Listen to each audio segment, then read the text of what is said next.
Moi, je ne suis pas du tout de ceux qui critiquent l'Allemagne. On a besoin d'avoir un tandem, un couple, un moteur franco-allemand qui fonctionne. C'est indispensable, c'est vital.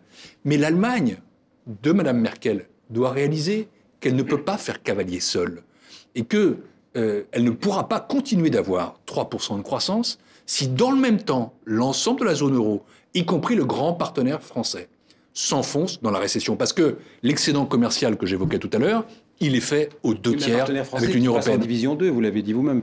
Oui, mais c'est pour ça qu'ils ont intérêt à ce que nous repassions en division 1, pour pousser la métaphore footballistique. Et pour ça, il faut une politique de croissance.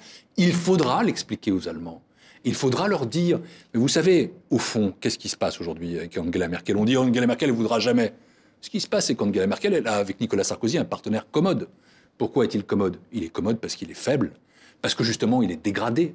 Et c'est facile pour elle. Aujourd'hui, c'est clair, la France est en 2e division, elle a décroché de l'Allemagne, c'est historique, ça ne s'est jamais passé, jamais. Et dans le même temps, on a un président qui politiquement est démonétisé aussi. Et il faut bien mesurer ce qui se passera si François Hollande est élu président de la République.